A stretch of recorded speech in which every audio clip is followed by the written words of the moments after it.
I suppose we've got to ask you, Nathan, first. How are you feeling? I'm okay, thankfully. I think, if I'm honest, the tempo of the game is probably slightly different. Maybe in the cup and the higher league opposition, they will be a little bit more methodical in their build-up play, and it allows you to get a little bit more of a breather. Probably in League Two, it's a little bit more frantic in that sense. But no, I felt good. I felt strong, and it's testament to the work that we've done in the off-season and then in pre-season as well. See that minor setback at Wealdstone, but on the whole, I felt good, and it's just nice to be back out there. And start right at the beginning of this, but you had the captain's armband as well, didn't you? Yeah, which was nice. I think I've had that sort of before, but to come into a new team, and so dynamics have changed slightly since when I first signed. A new manager, new players. So yeah, you're just desperate to go out and please people and please yourself and show yourself off in the best possible light. So yeah, I'm pleased with the performance this afternoon or this evening. That's for sure. Yeah, I mean, it has changed quite a lot. You came in, played. An hour and what did he play? Yeah, just about 2 hours. 2 hours or something for the previous so, manager. Got injured, and a lot changed since you made your last competitive game. It has, and I think no matter how old you are, you always want to sort of showcase yourself in the best possible way under new regime, new management, and it's a fresh slate for everyone. So the boys that have gone out there and performed really, really well in the last sort of 2 games in particular, but then you think the last 4 games in the last season, keeping clean sheets and stuff like that. So it's always a sort of difficult task to come in and showcase yourself as best as you can. But yeah, I think we held ourselves in sort of high regard this evening. I keep saying this afternoon, sorry about that. I think they're a good side. You saw what they did to Sheffield United on Saturday. So yeah, we can hold our heads up high and take maybe the performance into this weekend. I mean, these games, they're odd, I suppose, because they don't define a league. They don't define anyone's season, I suppose, but they certainly don't define the League Two team season who are looking to get promoted, and that's the aim. No one will remember this if you're standing there in May with a trophy or even a second place, whatever. But you don't want to get annihilated. You want to give a good account of yourselves. Of course you do. And I think naturally going behind after 5 minutes never settles anyone's nerves. But I think the boys, as I say, can hold their heads up high. There were some good individual performances out there.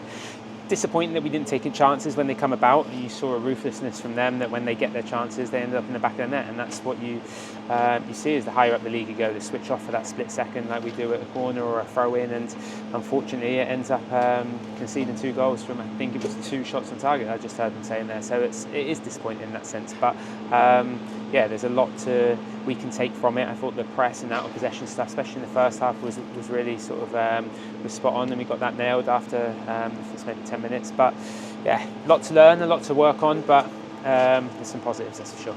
Yeah, a lot of positives. There's a lot of changes, and it showed the depth of the squad, if nothing else, as well. We have got that, and this is it. And everyone's vying for that place. They want to be involved in a team that's ultimately trying to win promotion from this league, and yeah, it's difficult to get back into a team when it's winning, but all you can do is go out and the opportunities you get, take them. So as I say, we can hold our heads up high, and hopefully then when the opportunity comes next, then you're in a position to take that as well. Obviously it was a difficult time for you over the last kind of 6 months or so. How difficult is it to stay kind of strong in that time, especially when you just come into a football club? Yeah, I won't lie, it's been really difficult. I think the first injury was hard to take, but then to have another setback on the back of that as well, is when you've got a new manager and all you're desperate to do is to impress, and you work so hard in the off season to come back fighting fit is difficult. There's no denying that. I think any player will say that injuries are the hardest part of being a professional footballer. So thankfully I'm back out there, and as I say, I felt good, I felt strong, and we've got a good medical team, a good sports science department, and sort of manage your load and make sure that you're ready when the opportunity presents itself. So yeah, thankfully, hopefully I was able to do that for the manager tonight, and we'll see where it takes us. The defence hasn't really got many MK Dons appearances under its belt tonight. That being said, there weren't that many chances going Bristol City's way, were there? No, this is it. May not have played a huge amount for MK, but both between myself and Marv, we've got sort of quite a lot of experience between us. So you just slot back in, and then it's talking likes of Charlie through it, who I thought was fantastic. It's a difficult opposition. You see the likes of the players that they're up against is top championship players. So he held himself in high regard, and that would do him a world of good in that sense. So we just got to get back to being able to communicate, I think, a little bit more as a team. Naturally, we're probably a little bit quiet at times, and it can help you in some difficult situations. If we can get that and add that to what we've got already, I think we've got huge chances. And I mean, you know, as Paul mentioned, we've not seen a vast amount of you in an MK Dons shirt. We've not seen much of Marvin at all.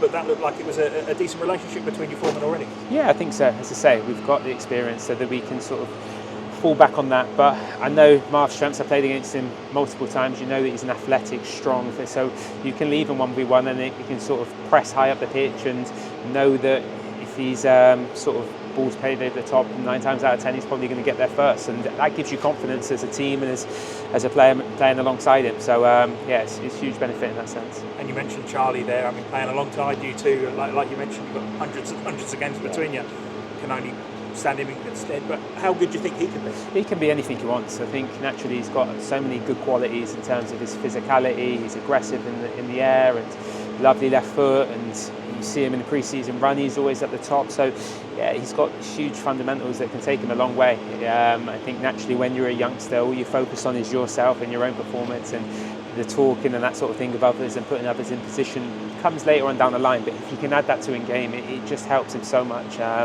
But yeah, the world's his oyster in that sense. He just got to believe in himself a little bit more, I think. And for you now, you're back. You're fit, you're ready to go Saturday, play 90 and then every game the rest of the season? Well, that'd be nice. That's always the plan. I think it's very difficult to change a team that's just kept 6 clean sheets in the spin. But yeah, listen, it's just giving the manager opportunities and possibilities, and who knows, as I said at the start of the interview, it's taking the chances when they come, and yeah, I feel good, I feel strong, so we'll see where it takes us.